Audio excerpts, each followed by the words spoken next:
3. Boa noite, Vitor.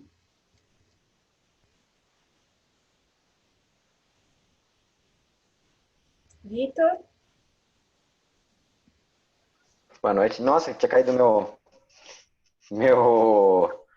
Zoom caiu. Eu vou ter agora. Vocês estão me ouvindo bem? Boa noite, estamos sim. Boa noite. Boa noite, pessoal. Nossa, ficou esquisito, porque caiu aqui, eu voltei, vocês estavam só me esperando. Boa noite, Tudo bem com Vitor. você? Eu não tô iluminado não, viu, gente? É só essa luz aqui, não tô conseguindo tirar É, hoje. que tá vendo aí, o iluminadão? Iluminadão. Eu meditei muito ontem, fiquei aqui horas e tô assim. Tô brincando, não sei, a luz tá dando algum reflexo aqui, eu tentei de tudo, não tô conseguindo tirar. Tá Bom, bonita, deixa aí. ô Fabi, você tá aqui hoje? Só porque semana Hoje eu passada tô. a gente ia te mostrar no livro aqui, falar que você é famosa. Ah, Tudo bem com vocês, gente? Bom, tudo bem. sejam bem-vindos, né, a mais um encontro aí de quarta. Nós vamos voltar a estudar, na continuidade do nosso estudo do livro A Revolução de Cid Espartijado, Guilherme Romano. Acho que a única pessoa que eu nunca vi aqui foi o Felipe, então seja bem-vindo. Às quartas-feiras nós fazemos o estudo do livro e depois que encerrarmos, a Lu vai conduzir uma prática meditativa, tá bom? Semana passada nós terminamos o capítulo do Siddhasana, né? E hoje nós vamos retomar aqui no capítulo Bons Hábitos para a Prática, na página 189, para quem tiver o livro e quiser acompanhar. Tá? Se não tiver o livro, também fique tranquilo, porque eu vou lendo aqui, fazendo as reflexões, aí depois eu abro para vocês fazerem as reflexões também, tá bom? Essa parte da aula a gente grava e depois disponibiliza no YouTube, para todo mundo poder acompanhar, tá bom? As pessoas que eventualmente não puderem estar com a gente hoje, aí depois elas podem olhar também, tá bom? Então, se você tiver qualquer problema de, não quer aparecer, pode mandar mensagem, pode mandar suas dúvidas aqui no bate-papo que a gente responde. Tá bom? Beleza? Vamos lá, dar sequência aos nossos estudos. Estamos na página 189, no capítulo Os Bons Hábitos para a Prática, certo? Bom, o Gui coloca assim: a busca última da meditação encerra-se em algo equiparável à eudaimonia aristotélica. Enquanto que para nós ocidentais se trata de um ideal de perfeição ética, no caso das místicas orientais, é uma meta possível de se realizar pela experiência direta. Eudaimonia é a felicidade, a completude, o sentido para viver que encontramos, segundo o filósofo grego, ao darmos propósito, corpo, beleza e razão de ser para cada um de nossos dias, os quais formam a grande constelação de nossas vidas. Nos caminhos da mística, e neste caso de empréstimo também na revolução de si, esta não é uma aspiração para o fim de nossa jornada biológica, mas uma experiência testada, construída e experimentada a cada passo que avançamos no caminho. Cometemos erros e acertos o tempo todo. Essa felicidade que almejamos não é simplesmente um delírio ou projeção utópica, é uma construção. Para tal, dependemos de ferramentas, perspectivas e conhecimentos precisos, de modo que, ao longo dessa caminhada, não nos percamos. Né? Ou seja, nós meditamos para descobrir quem somos e para experimentar essa felicidade tangível e real, né? Para além de ilusões, né? Para além dos dualismos na nossa vida. E esse processo é uma construção, né? No dia para a noite que ele se realiza, né? As práticas são diárias, né? Você vai despertando a cada momento isso e construindo um caminho para experimentar essa felicidade como algo, né, real, como algo palpável, né? Não simplesmente como algo utópico, né? Nem tão pouco como um ideal ético, né, de comportamento e etc. Mas sim como uma experiência direta com a felicidade que abrange todos os campos da nossa vida. E essa construção ela é necessária para que a gente possa experimentar isso, né?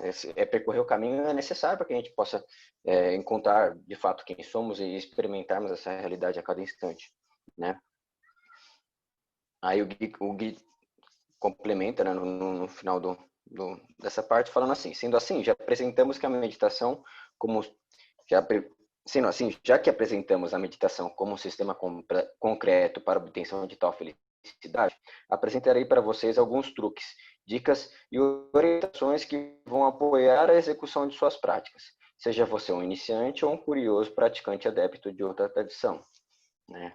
Ou seja, são os bons hábitos que fortalecem a nossa prática, né? Que auxiliam, né, nesse processo, esse processo de construção dessa felicidade, né? Que é obtida através das práticas, né? Então, o primeiro ponto que o Gui coloca aqui na próxima página, né, como um bom hábito que alimenta a nossa prática, que promove, né, a nossa felicidade diária, é a alimentação correta, né? Então, o Gui começa colocando o seguinte: é fundamental cultivarmos uma alimentação equilibrada se quisermos bons resultados no processo da construção de nossa eudaimonia durante as práticas meditativas. Isso vem muito do que nós falamos na semana passada, né? Que como é integrado nosso corpo, nossa mente, nossas emoções, nossos sentidos, eles estão é um conjunto de uma mesma coisa. Então, se você alimenta bem seu corpo, se você está saudável, isso reflete em todos os campos, né? E automaticamente isso vai trazer um maior proveito para suas práticas, né? A gente sabe quando a gente se alimenta mal, a gente percebe que o nosso corpo reage de uma forma diferente, o nosso raciocínio muitas vezes fica nublado, né? A gente fica letárgico, é aquela coisa, né? Às vezes quando a gente come muito também. Então, assim, manter uma alimentação equilibrada, nutritiva, né, e moderada é extremamente necessário para a nossa prática e ajuda muito. Quando você se alimenta corretamente, você percebe a diferença, é palpável o negócio. Aí o Gui continua. Mas não se engane, quando falamos de alimentação equilibrada, não estamos fazendo apologia a qualquer dieta específica, né? Ele está falando que a alimentação correta é necessária, mas não dando uma fórmula de qual a alimentação correta é essa, né? Aí ele segue colocando o seguinte: é claro que boa parte das práticas conhecidas pelos ocidentais vai recomendar o vegetarianismo e a moderação ou completa abstinência de álcool, entorpecentes e outras substâncias. Isso não é padrão em todas as místicas ou tradições espirituais, que se utilizam da meditação para operar seus trabalhos e, por vias diferentes, obtiveram os excepcionais resultados que esperamos. Na verdade, à exceção de algumas doutrinas budistas e sumariamente das meditações hindus, quase todas as outras místicas consomem carne. Algumas, inclusive, utilizam-se do álcool e da carne como meios técnicos para a execução de determinadas práticas. Não estou defendendo nem condenando nada, apenas lembrando que estabelecer uma disciplina adequada de acordo com a tradição que você siga e com sua prática e com sua própria consciência ética é um bom passo inicial para desenvolver autoconhecimento e autodomínio, né? Ou seja, você não precisa ser vegetariano, ser vegano para você meditar, né? Tampouco você precisa comer carne para meditar. Isso varia às vezes da tradição que você segue e muito também do que você entende, né? Você acha correto para sua alimentação e para sua vida, né? Com quanto isso seja equilibrado, nutritivo, né? E moderado, cada um tem uma dieta que se adequa melhor a você mesmo, né? Então a gente não pode ficar com moralismo, que a gente fala, não pode comer carne, não pode, porque tem meditadores exímios, tem mestres que comem, né? Então é uma coisa assim, meio complicada. Às vezes a gente ficar taxando isso de errado ou certo, né? Mas aí o Gui depois, na sequência, o Gui faz uma contrapartida legal que a gente ressaltar também, que ele coloca assim: há sim importância e urgência em pensarmos o vegetarianismo, mas não só por razões espirituais ou místicas. Recomendo que leia o fabuloso livro do mestre francês de budismo tibetano, Mathieu Ricard, que o livro chama Em Defesa dos Animais. Ali você vai encontrar razões ecológicas e sociais que vão mais de encontro a uma lucidez, empatia e compaixão profundas. Todas essas necessárias à prática, mas que não são sumariamente ligadas ao nosso hábito pessoal relacionado à nossa alimentação. Aí ele segue falando assim: não é uma doutrinação, mas um convite à reflexão sobre a responsabilidade por seus hábitos físicos mais simples, desde a atenção enquanto come até a consciência da origem de cada alimento. Isso pode levar à manutenção de seus hábitos cotidianos já pré-estabelecidos, né? Ou seja, é importante também repensar, né, nossos hábitos alimentares, o nosso consumo exagerado de carne muitas vezes, né? E não só tratando de questão de dieta e tal, mas de razões ecológicas e sociais, né? A gente vê hoje em dia, por exemplo, as grandes queimadas, né, que o pessoal fica falando, né? Todo mundo tá em grande evidência hoje. Muito isso ocorre pela própria criação de gado, etc. Né? Se você pesquisa um pouco, eu não estou nem fazendo defesa de ninguém, constatando fatos aqui. Se você pesquisar um pouco mais, você vai refletir, vai ver que, nossa, o impacto ambiental do nosso consumo exagerado de carne, ele é grotesco, assim. A gente está acabando com as florestas para criar gado, isso é fato, não estou falando aqui em nome do Vitor, tá? Então, repensar isso e também repensar a origem, né, da sua comida, né, o que você está comendo ali. Isso é super importante, né, para trazer, né, uma consciência mais... você trazer a compaixão também para o seu prato, né, você trazer também empatia. Essas coisas não é só para você, é para você levar para todos os momentos da sua vida, né? Então, refletir... Pode falar, Fabi, por favor. Não, lembrando do ahimsa também, que você falou um tempo atrás, e que assim, tudo bem, faz mal, né, para o meio ambiente, tem a plantação e tudo mais, mas os principais, que são os que mais sofrem, são os próprios animais. E que, né, então, e é uma sacanagem, né, não é assim, enfim, eu não vou nem entrar muito nisso, porque, mas é muito triste. São vídeos que ninguém gosta de ver, porque dói e incomoda, e a gente, olhando, não consegue ver 2 segundos. Imagina o que eles passam a vida inteira. É muita tortura, sofrimento e crueldade e é completamente desnecessário.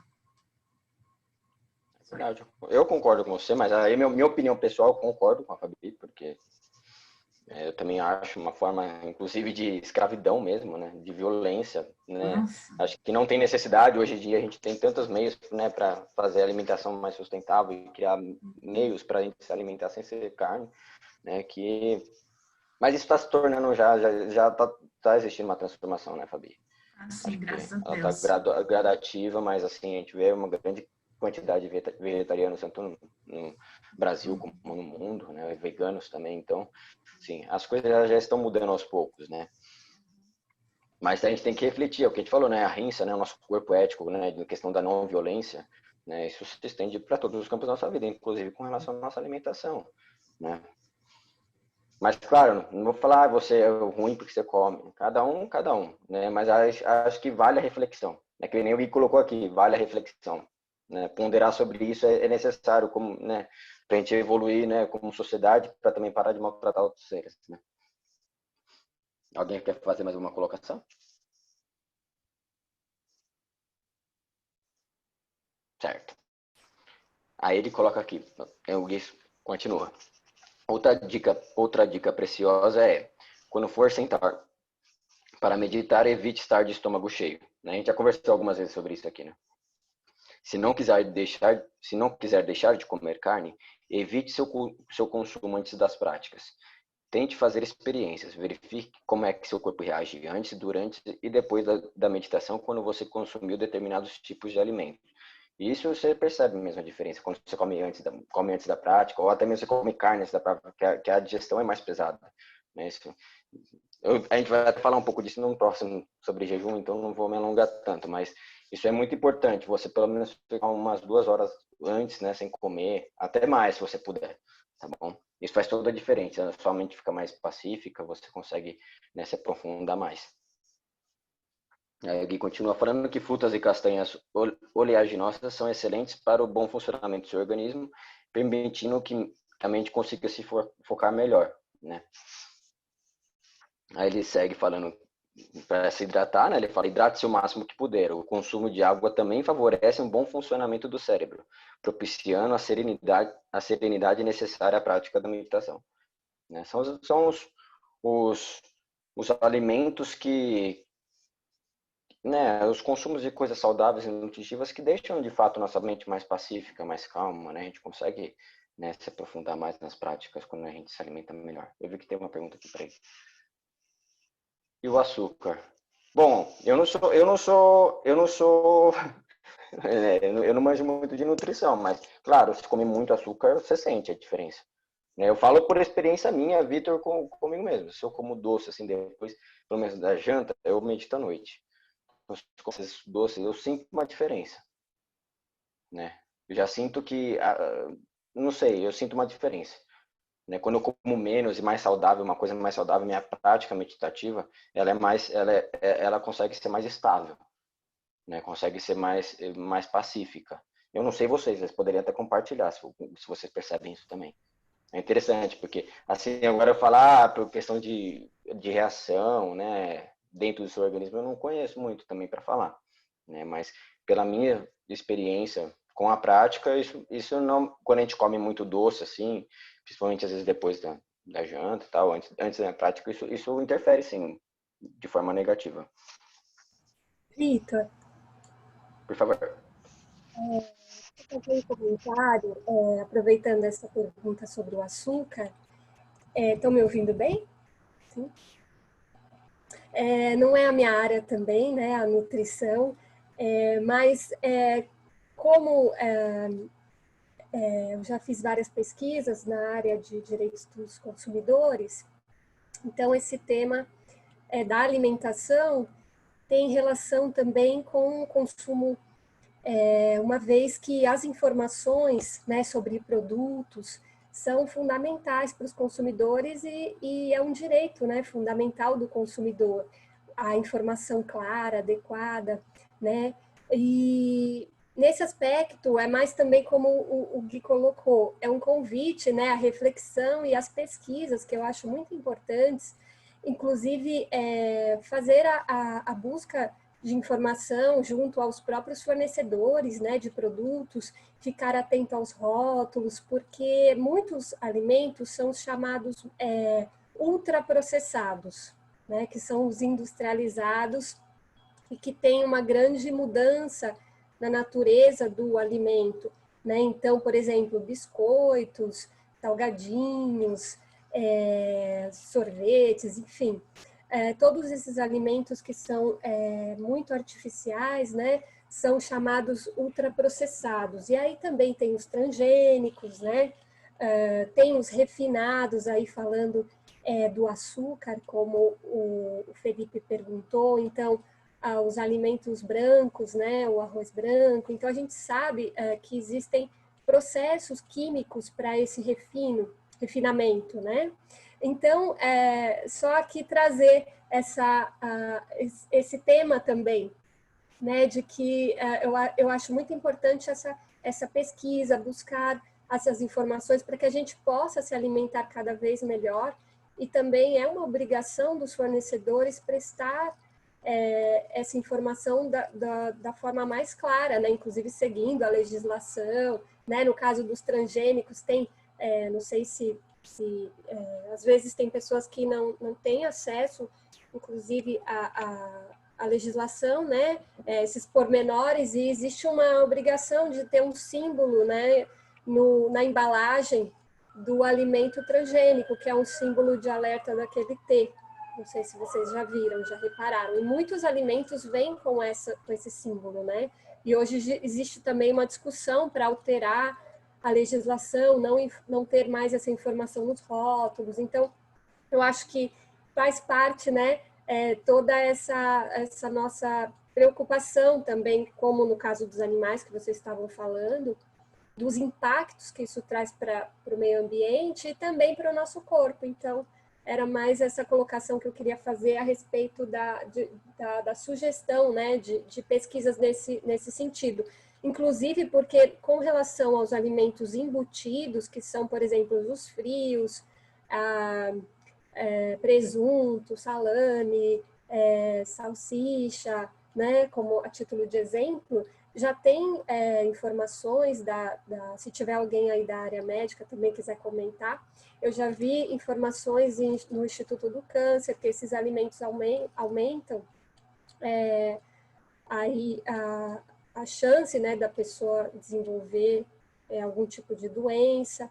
E só para finalizar, ontem eu achei interessante na live que a Edna fez, que está lá disponível no nosso Instagram do Instituto Revolução de Si, que ela falou que a depender do tipo de alimento que as pessoas comem, isso altera também o estado emocional, porque como, né, tá tudo ligado no nosso corpo, então traz um aspecto no emocional, inclusive o mau funcionamento do intestino e alimentos que inflamam também o nosso organismo. Ela citou o exemplo do leite, que é um alimento que pode trazer essa inflamação. Então também quem tiver interesse em acessar a live da Edna de ontem, que ela é uma especialista aí na área da neurociência, né? Mais dessa parte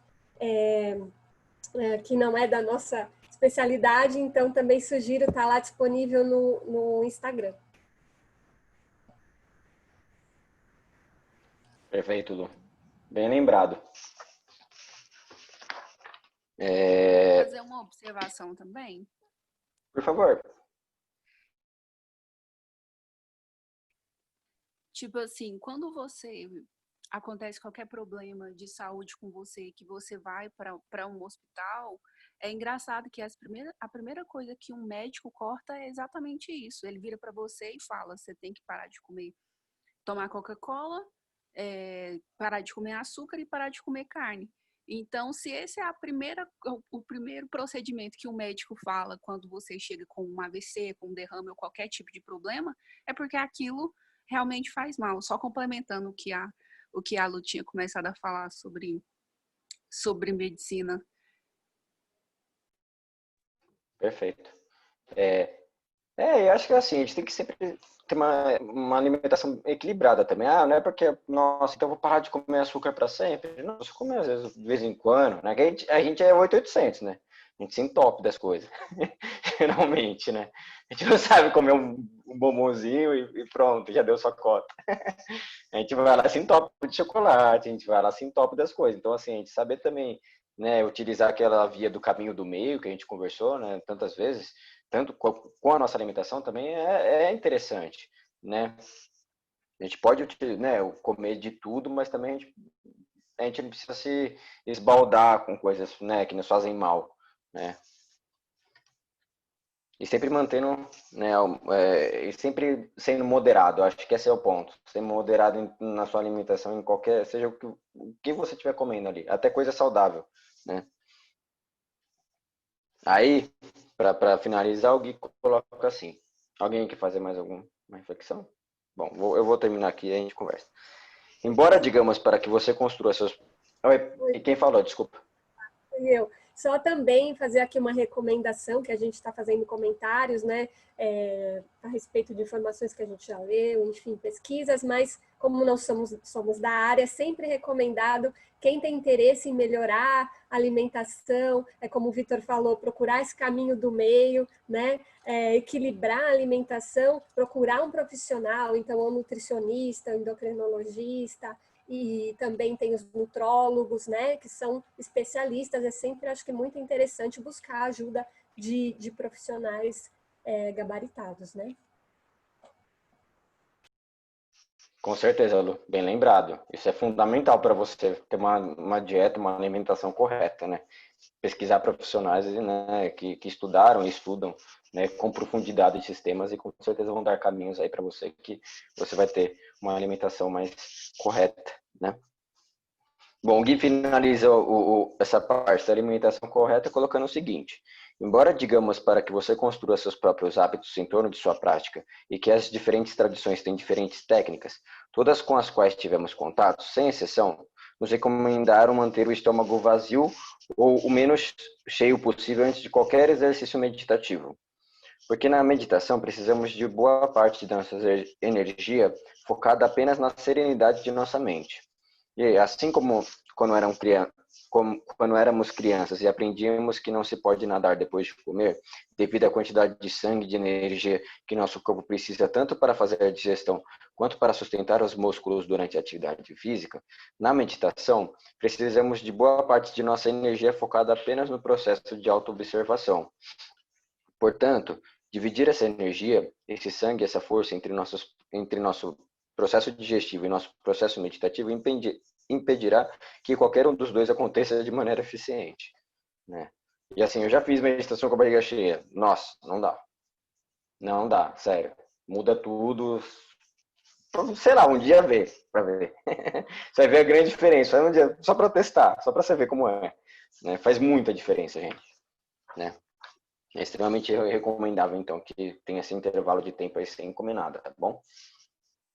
Até por isso que a gente mudou o horário da aula, né, Lu?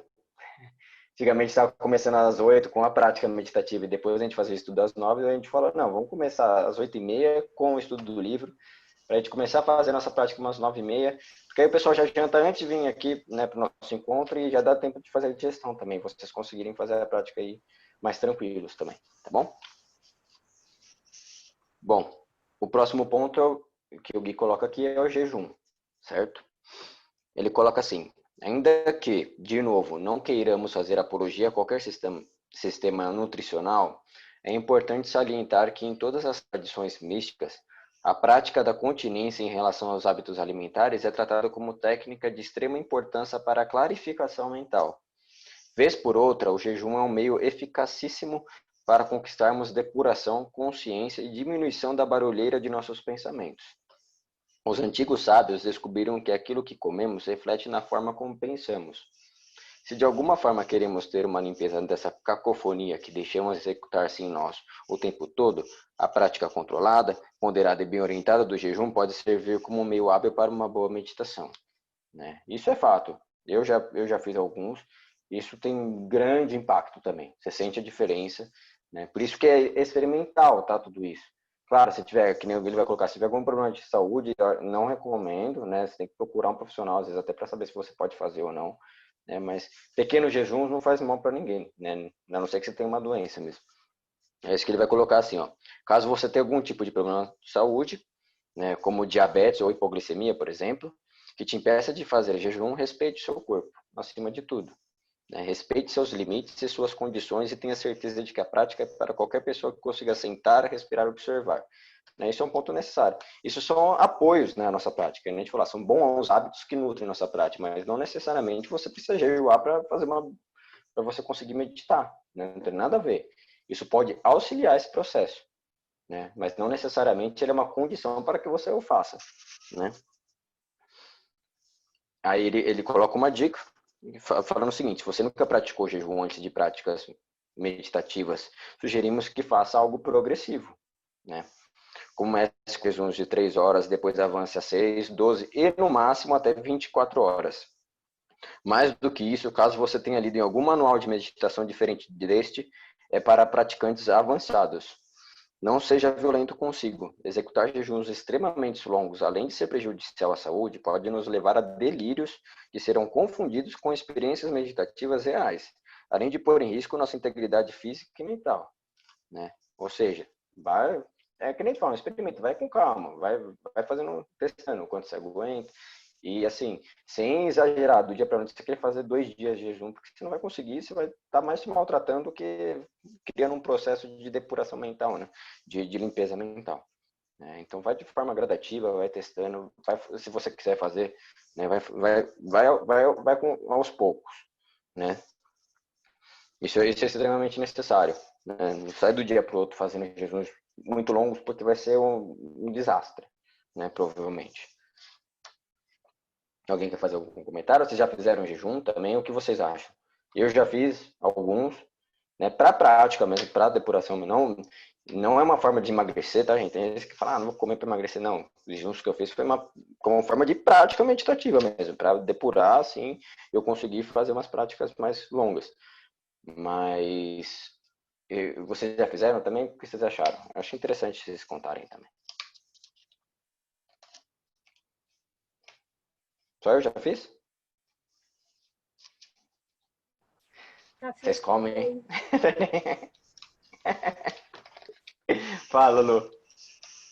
Também para práticas, mas também gosto de comer. Mas a experiência é muito importante. Desculpa, não te ouvi, Lu. A experiência é bastante interessante, sim, vale a pena. Né? Experimentar. Faz alguns pequenos... pode falar. Oi, Vitor. Oi, Claudinha. Tudo bem? Eu penso, sem dúvida nenhuma, a alimentação correta não tem preço para a nossa vida inteira, né? Imagina para a prática. E eu e o Paulinho, por exemplo, a gente faz jejum, por exemplo, e virou o nosso hábito de não comer praticamente nada com farinha branca, farinha de trigo. Então, que você comece a ter o hábito de não comer nada com farinha branca, você já começa a desinchar e ter uma condição muito diferente para fazer a prática. Ô, Vitão, acho que eu vou morrer. Vou morrer, minha mulher quer me matar. É verdade. Mas foi principalmente ele que começou a não comer mais pão. Isso é verdade. Isso é verdade. Aí depois a gente deixou de tomar sucos de frutas naturais, porque tem a frutose. Então a gente deixou de comer açúcar faz tempo. Açúcar a gente não come, não bebe com nada. Porém, o suco, se você fizer muito suco de frutas, você tem a frutose, que é extremamente complicada também se tomar em excesso. Então, a gente tem feito os nossos jejuns dessa forma. Já fiquei em jejum em algumas práticas no próprio instituto, mas não muito tempo. Porém, a gente começa a ter novos hábitos mesmo da alimentação que faz a diferença. É isso que eu gostaria de falar. E é interessante porque quando você vai praticando, você sente essa necessidade, né? Essas coisas aparecem, você fala, nossa, preciso adequar minha alimentação, né? Acho que é uma coisa muito natural. Você vai começando a querer melhorar, né, a sua qualidade de vida, né? Sim, Principalmente porque isso com ajuda a sua certeza. prática. Nossa, isso aconteceu comigo também. Eu comia muita besteira antigamente. Então, hoje em dia, nossa, eu fui recentemente no nutricionista, nunca tinha ido na vida, sabe? Então, foi uma coisa assim que eu também comecei a modificar aos poucos, depois da prática meditativa, e percebo o quanto isso faz a diferença mesmo, se alimentar corretamente e também fazer práticas de jejum. Mas lembrando, né, que a gente está falando aqui, respeitando o seu corpo sempre, né? Não se machuque tentando, né, melhorar a si mesmo, né? Não é assim também como que funciona o negócio. Não vai de um extremo para outro, do dia para a noite. Vai com calma, né? Vai dando um passo de cada vez, vai melhorando, né? Que aí vai se consolidando melhor, porque você faz às vezes uma coisa muito extrema, você não dá conta e você acha que não consegue, né? Então vai fazendo pequenos jejuns, vai começando a adequar a sua alimentação aos poucos, vai sentindo, vai experimentando, vai vendo a diferença que isso faz na sua prática e que diferença isso faz também no seu bem-estar no dia a dia, né? Alguém quer fazer mais uma colocação? Tá certo. Bom, o próximo tópico é sobre vícios, né? Bom, e começa assim. Se você gosta de beber, fumar ou de consumir quaisquer outros tipos de substâncias que não sejam recomendáveis à prática meditativa, saiba que eu não vou fazer qualquer discurso moralista que te desencoraje de tais hábitos. Até porque a mística não tem nada a ver com moralismo barato. Direi apenas, assim como Paramahansa Yogananda disse a um de seus discípulos, que continue com cada um desses hábitos, mas que realize as práticas com disciplina e diligência, na certeza de que, naturalmente, se a prática for sincera, os desejos compulsivos e torturantes sobre esses vícios vão naturalmente desaparecer, né? Isso é muito legal porque tem no documentário, né, do Yogananda, no Awake. Acho que agora já está até disponível no YouTube, uma vez eu vi. Não sei se tá. Se souberem, confirme. Acho que tinha visto. Não sei se já tiraram, né? É muito legal porque acho que é um discípulo que ia lá na Califórnia, naquele tempo que eles têm lá, que ele falava, ó, eu já fui em tanto lugar, cada lugar me fala, você tem que fazer isso, você tem que fazer aquilo, né? É mais ou menos assim a história, tá, gente? Tô lembrando assim por cima. Ele fala, tá, o que eu tenho que fazer? Aí o Yogananda pergunta para ele, você bebe? Ele falou, sim. Você fuma? Ele falou, sim. Você tem relações sexuais compulsivas? Ele falou, sim. Você é de festa? Ele falou, sim. Ele falou, bom, pode continuar. Mas eu não vou te dar garantia de que você fazendo as práticas com diligência e com carinho, você vai continuar tendo esses outros vícios, né? Não vou te garantir que isso vai continuar a partir do momento que você esteja fazendo sua prática com disciplina e diligência, porque ela vai te transformar, né? E vai te demonstrar que muitas vezes esses vícios, né? Primeiro, eles são perniciosos, porque eles nunca cessam, né? Eles sempre se alimentam, né? Você sempre quer mais e mais e mais. Segundo, que eles fazem mal para você mesmo. Você vai percebendo que isso te faz mal e a partir de, né? E vai conseguindo transformar isso aos poucos, né? E é muito legal, porque a gente vai percebendo os vícios que a gente tem como, né? E isso não é só de gente, não é só de bebida, de fumar, de nada, de tudo, até de comida, de qualquer campo que você tem algo que você é viciado naquilo, que é algo que te domina, né? Que é algo que te escraviza. Isso é um vício, né? Então, você descondicionar sua mente para esse vício é uma coisa que a meditação faz, né? Você com diligência, com atenção, indo praticando todos os dias e com a intenção de se transformar, naturalmente essa coisa vai deixando de existir em você, né? Alguém quer falar alguma coisa? Certo. Aí o Gui continua colocando o seguinte: se tiver condições de dar um grande passo de mudar hábitos alimentares, sexuais, vocabulários e de outros tipos, faça-o. Caso não consiga, tenha paciência e compaixão consigo. Exato, olha, não tem nada a ver, você não precisa parar de fazer as coisas que você faz para meditar, isso não é uma condição, né? Mas é fazendo. Não tem para você mudar hábitos que você entende que sejam negativos para você, porque quando você começa a se autoanalisar na prática, ver né, as raízes de todo o seu sofrimento, você vai percebendo onde as coisas surgem, né? Vai nascendo aí um entendimento, e a partir disso você vai conseguir se transformar, né? Mas o processo não acontece do dia para a noite, né? Eu, por exemplo, como eu já falei para você, eu fumava muito antigamente, mas depois de um ano assim de prática, eu fui aos poucos querendo parar, e eu fui parando, até uma hora que eu parei. Assim, foi a prática mesmo, juro pra vocês, que fez isso. Foi algo natural. O desejo, a compulsão para fumar parou, entendeu? Então é isso que ele está colocando aqui. Você vai observando de onde surge toda essa ânsia sua, né, essas vontades, né, pelos seus vícios, isso vai se transformando. Vocês estão me ouvindo? Pessoal? Estamos sim, Vitor. Nossa, porque congelou até as telas aqui de você e A mim da congelou Ângela. você também, mas a minha internet é sempre assim, então. Ah, tá. Não, é que aqui congelou também. Eu pensei que eu tava falando sozinho, que às vezes acontece. Tô falando aqui, daqui a pouco eu volto, vocês falaram, vixe, faz tempo que a gente não te escuta. Mas tá certinho. Certo. E o que a gente tava falando também, né, de vícios alimentares, tudo, como isso transforma também, né, esses hábitos que a gente tem de comer besteira e tal, compulsão, também você vai percebendo que isso te faz mal, né? Mas tenha paciência e compaixão. Deixa o processo acontecer, a transformação acontecer. Vai se transformando aos poucos. Né? Não acho que você vai sentar um dia, fazer uma prática e simplesmente vai largar todos os seus vícios que você teve, né, às vezes por uma vida inteira. Né? Então, assim, tenha respeito e paciência com você também. Né? Bom, aí o Gui continua assim. Se você chegou a este livro para tratar de algum vício específico, tem uma história muito especial para você. Conta-se que Girish Chandra Ghosh, nossa, não sei como se fala, um famoso artista de Calcutá do século XIX, encontrou-se com o grande místico Sri Ramakrishna Paramahansa e, encantado pelo mestre, tornou-se seu discípulo. O problema é que, como ator, Girish era dado à vida boêmia e o álcool era a constante companhia sua e de seus amigos.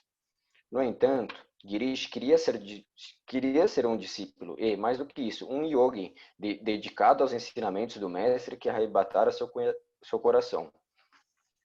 Por conta da contradição entre essas duas forças, a do ébrio e a do devoto, brigando pela supremacia de sua consciência, quando estava próximo aos círculos em que seu mestre ensinava, era comum que ouvisse comentários maldosos de seus irmãos discípulos, que chegavam frequentemente ao próprio guru, criticando.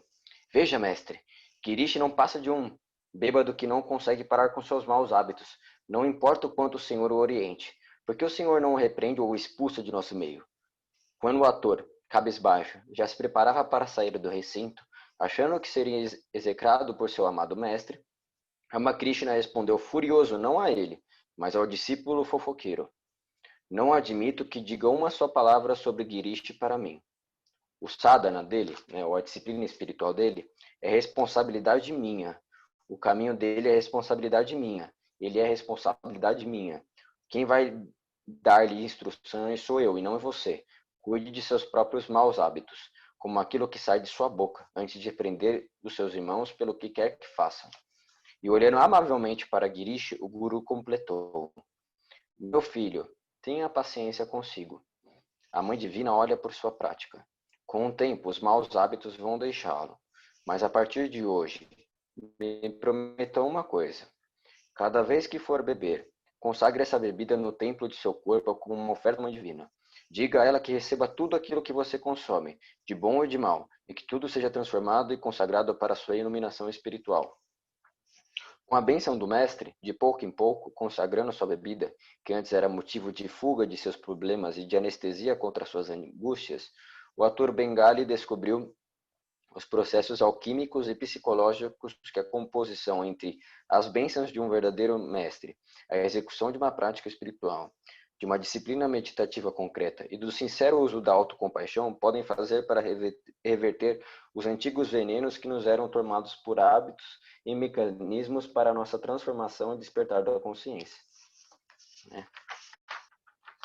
Acho que não precisa nem falar muito, né? A história conta por si própria, né? O que vocês acham disso, gente? A opinião de vocês, né?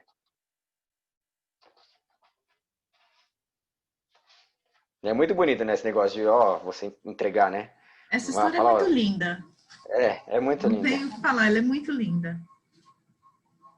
Não tem um pé de moralismo, né? Não tem uma repreensão, ele simplesmente fala, faça isso com... Até mesmo esse hábito negativo seu, oferenda ele, né, a Mãe Divina, e isso vai te transformar, né? É muito bonito, é muito bonito. Alguém quer fazer mais alguma reflexão? Certo. E vocês já perceberam? Eu acho legal falar. Vocês já perceberam os hábitos que vocês transformaram, né, ao longo do caminho aí de cada um? É interessante vocês, se tiver algum em específico, vocês contarem também. Vocês estão tudo igual?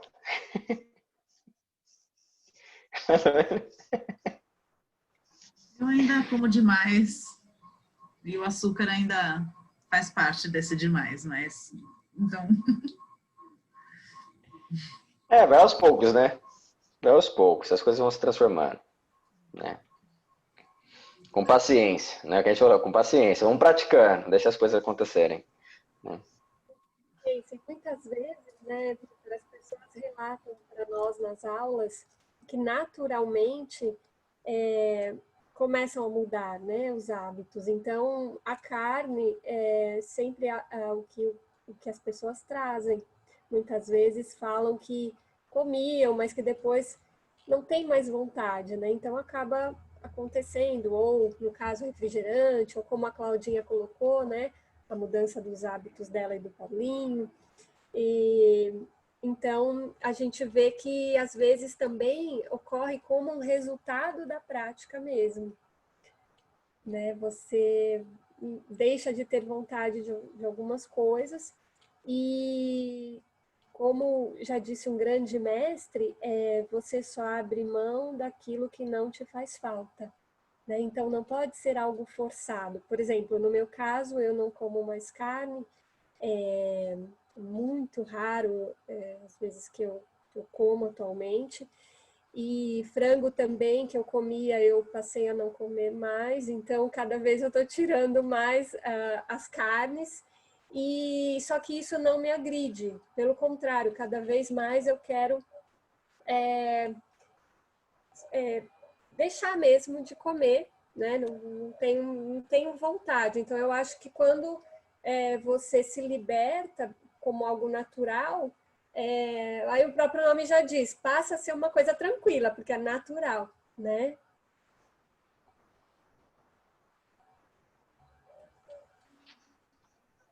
Perfeito.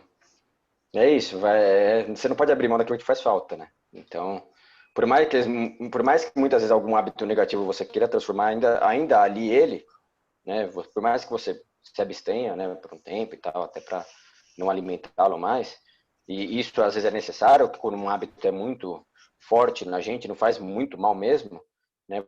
Você consegue superá-lo de fato naturalmente, né? Quando ele não mais te fizer, não te trazer mais a necessidade de fazê-lo, né?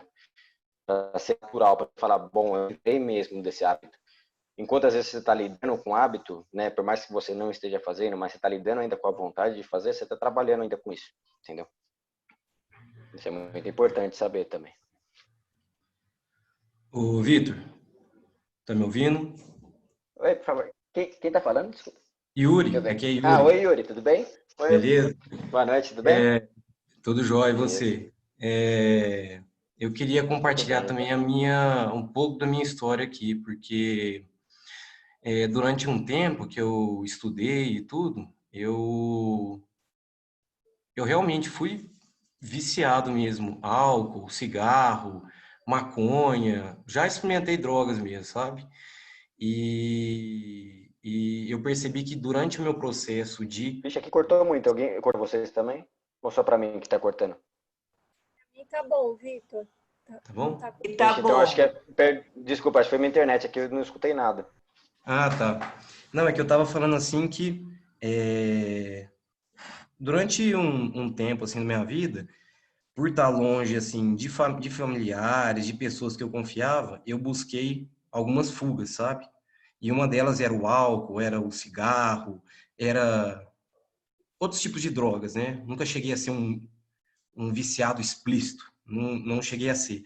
Mas eu sabia que dentro de mim eu estava usando aquilo de maneira compulsiva e como forma de fuga mesmo, né, da realidade. Então, assim, eu acho que eu passei muito tempo inconsciente da minha vida, sabe? Por conta da substância. E aquilo, e isso, assim,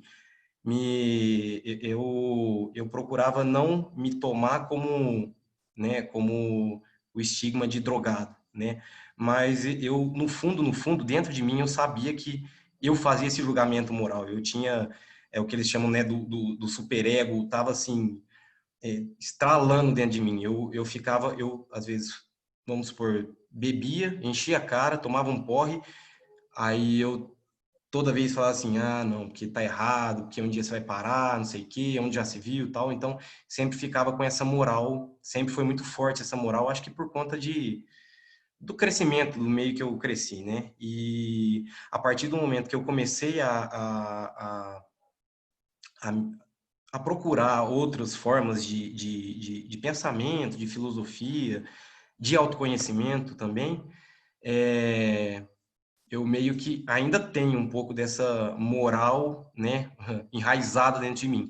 Mas a partir do momento que eu fui aceitando, e assim, eu lembro que uma coisa muito transformadora que aconteceu comigo, que até foi agora que você falou nesse pedaço do livro, que eu falei assim, caramba, foi que eu lembro que eu li sobre o ritual, né, de ayahuasca lá, Runicuim, o que os índios fazem, com respeito, consagrando a medicina da floresta, tal, né, que existe todo esse respeito mesmo, né, não é, me parece, né, eu não conheço, nunca fui, nunca vi, nunca fui, nunca participei, mas me parece que na cultura deles, eles utilizam essas substâncias para um fim de autoconhecimento também, pelo que eu entendi, né? E eles fazem isso tudo com muito respeito. Então, assim, a partir do que eu tinha visto disso, eu comecei a cada cigarro que eu fumava, né? Cada cigarro de palha, cada cerveja que eu abria, que eu sentia necessidade, eu pegava, olhava para ela e me direcionava, né, para Deus, para o divino. Falava assim, ó, sendo bom, sendo ruim, que seja feita a tua vontade, né? Que se eu preciso ou não preciso, eu não sei, mas que seja mais um passo para o caminho da minha iluminação. E eu fui percebendo que com o tempo aquilo foi se esvaindo da minha vida, sabe? Hoje eu não sou totalmente, como se diz, livre, né? Eu ainda sinto vontade de vez em quando, obviamente, né? Porque foi muito tempo de exposição à substância. Então ainda sinto às vezes um pouco de necessidade, não é nem necessidade, é vontade mesmo. Eu sinto vontade e tal, bebo, mas eu já não sinto aquela culpa e eu consigo assim ter esse um pouco do autocontrole que eu não tinha durante muito tempo, de pensar assim, calma, eu tô perdendo a consciência, ou então, não, comecei a fazer cagada, né? Então já tá na hora de parar, ou se não, tá doendo, tá ardendo minha garganta, vou parar. Então, assim, com o tempo isso foi, sei lá, acho que foi, eu fui criando essa consciência, sabe? E ainda tô no processo, né? Tô no processo, eu acredito. Mas, assim, do que eu fui, sei lá, 5 anos atrás para o que eu vejo agora de mim, sabe? Eu vejo uma evolução muito grande nesse sentido, sabe? E isso me ajuda até a, a dar esse tipo de posicionamento para as pessoas que estão comigo, sabe? Eu atendo, tenho pacientes, tal, eu atendo e falo. Eu não tenho assim medo nem. Eu acho que é pertinente me expor nesse sentido, sabe? Quando eu tô com alguém, eu falo, ó, sei como é, tal. é, e isso, sei lá, eu acho que eu consigo criar um pouco mais de empatia, sabe? Menos julgamento pelo que o outro está fazendo e um pouco mais de empatia de saber que um dia eu tive próximo daquele vício, né? Daquela dependência, e sei como é difícil sair mas como é totalmente possível e aceitável de conseguir mudar esse hábito, sabe? E era isso mesmo que eu queria falar. Não, muito legal, muito legal. Porque é possível mudar, né? Mas a gente se vê tão atolado em uns vícios tão profundos na gente, a gente acha que aquilo está tão enraizado que uma transformação é praticamente impossível. Mas não, se você tentar dia a dia, tomando consciência principalmente das raízes desses desejos, né? Entendendo qual que é a falta que te faz para você buscar essas coisas. Que vazio é esse que você quer preencher, né? Quais são as angústias, qual que é a sua fuga, né, da realidade, né? Você vai percebendo que esses desejos compulsivos, né, por substâncias que nos trazem um pouquinho mais, às vezes, de calma, de tranquilidade, ou nos recortam um pouco da nossa realidade, que é muitas vezes pesada, né? A gente vai percebendo que nasce ali né? Você vai percebendo, entendendo por que eles surgem na gente, né? E a partir desse momento você vai conseguindo se transformar melhor, né? Porque eu também, nossa, acho que a gente vive numa sociedade extremamente consumista e hedonista ao mesmo tempo, né? A gente acha que, pelo menos eu, a minha juventude inteira e todo mundo conhecia sempre a galera, né? Saía beber todas, é aquela coisa. É uma coisa muito cultural nossa daqui também, né? Do nosso país, do mundo inteiro, né? Principalmente da cultura ocidental. Então, assim, depois de um tempo, quando você percebe que você é tão refém daquele processo que você começou, sei lá, às vezes quando você era jovem, e você fala, nossa, eu faço disso aqui como uma fuga mesmo da realidade, para eu ter lapsos de felicidade, né? Para eu ter, sei lá, alguns momentos prazerosos numa realidade, às vezes, que é tão massacrante. Né?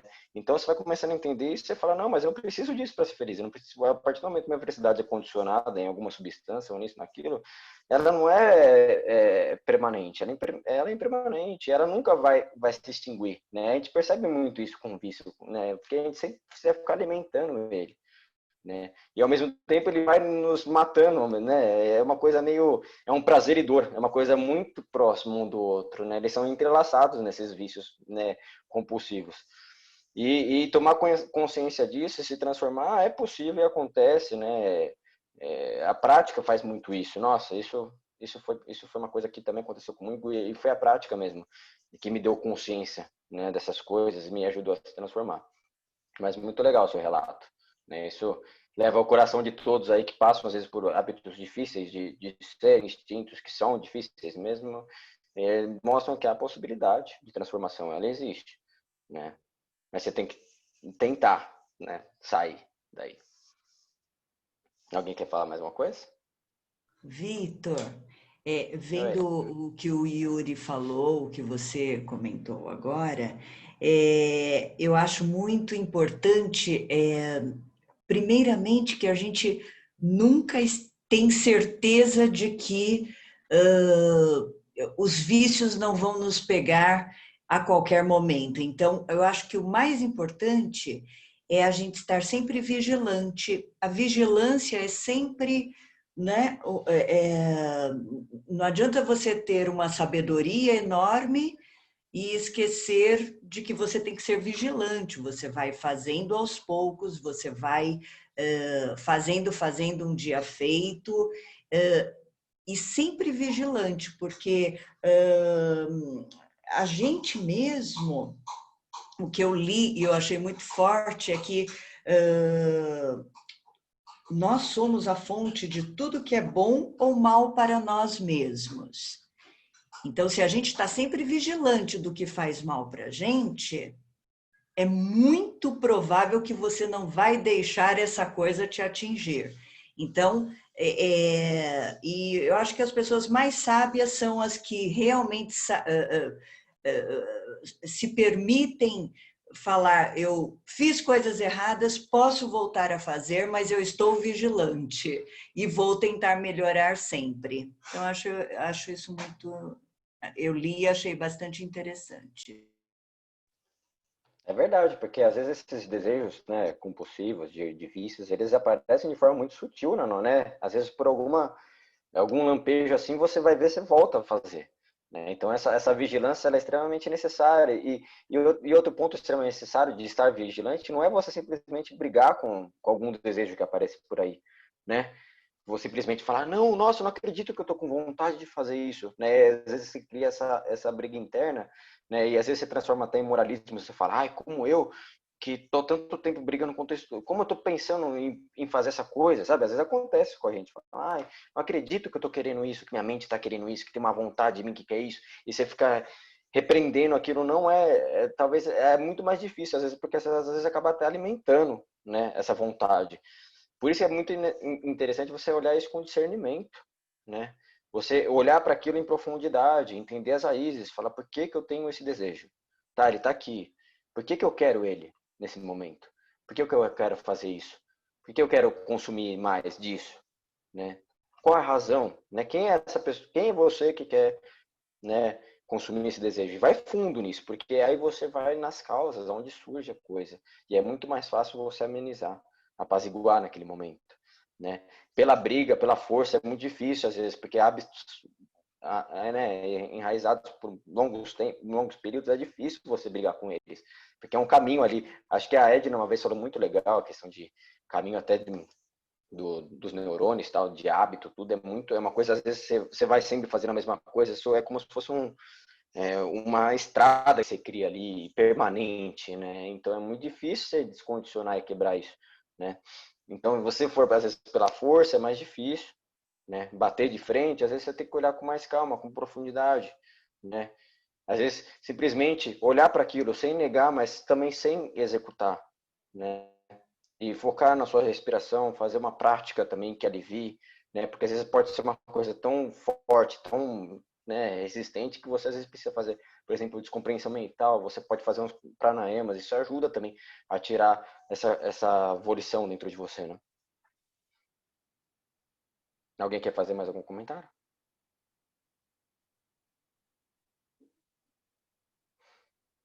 Certo. Então, acho que a gente pode continuar o resto na próxima semana, porque já são 9h30, né, Lu? Aí, na próxima semana, a gente volta na página 195, tá bom? Leiam essa parte, né? É o horário ideal para a prática. E já podem começar também, né, a ler o próximo capítulo, que provavelmente a gente vai conseguir falar sobre esses 3 últimos tópicos aqui das boas práticas, dos bons hábitos, e depois a gente já consegue entrar no próximo capítulo, que é Preciso de um Mestre, né? Que é a página 203. Então leiam, né? Tragam as reflexões, é importante, né? É para isso que a gente se encontra, para a gente conversar mesmo. E tenham boas práticas agora com a Lu. Tenham uma excelente semana aí para todos. Uma boa noite, tá bom, gente? Obrigado. Obrigada. Muito obrigada.